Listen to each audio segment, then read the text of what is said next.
हमने कहा एक तरफ भगवान राम अयोध्या में विराजमान होंगे, दूसरी तरफ इन सब की राम नाम सत्य की यात्रा भी निकलेगी। बड़े बड़े माफिया गले में तख्ती टांग करके चलते हैं, कहते हैं साहब एक बार जान बकस दो, मैं ठेली लगा करके पेट भर दूंगा, अपराध नहीं करूंगा, कोई दंगा नहीं, नो कर्फ्यू नो दंगा, यूपी में है सब चंगा। एक सांसद आप चुनते हैं, एक वोट आपको यश का भागीदार बना देता है।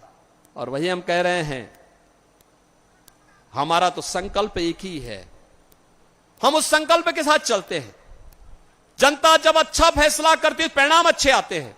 आपने यूपी में पिछले 7 वर्ष में कोई दंगा का नाम सुना है क्या?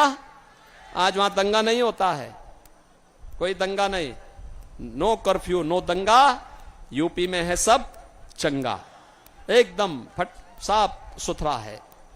क्योंकि हमने भगवान राम के संकल्प को अपने जीवन का हिस्सा बनाया। हमने कहा निस्सरहीन करो मई भुज उठाए प्रणकीन। हमने तय किया ये जितने भी आतंकवादी थे, जितने नक्सलवादी थे, जितने बड़े बड़े माफिया थे, हमने कहा एक तरफ भगवान राम अयोध्या में विराजमान होंगे, दूसरी तरफ इन सब की राम नाम सत्य की यात्रा भी निकलेगी। आपने देखा होगा ना, अब तो यूपी में सब स्वाहा हो गया है, समाप्त। अब यूपी में कोई रंगदारी नहीं लेता, बेटी और व्यापारी के लिए कोई खतरा नहीं बनता है, और जो बनता है ना तो अगले चौराहे पर यमराज उसको वहीं से उठा के लेके चला जाता है, वहीं से राम नाम सत्य है। अब तो बड़े बड़े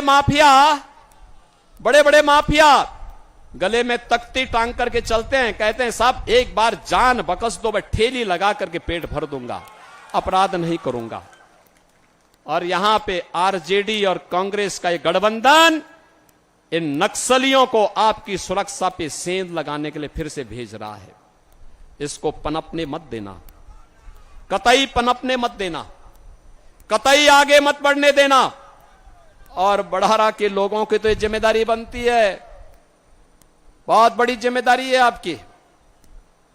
जिम्मेदारी दोनों तरीके से, अच्छा सांसद के नाते तो है ही, लेकिन अपने दामाद को चुन करके आप भेजेंगे तो कौन ऐसा व्यक्ति होगा जिसको उसमें खुशी ना होती हो। और इसलिए रिकॉर्ड वोटों से चुनाव जिता करके आरके सिंह यहां से जाने चाहिए। जीतेंगे, जीतेंगे भारी बहुमत से, लेकिन रिकॉर्ड वोट से जीतने चाहिए। इतना विकास का मायने तभी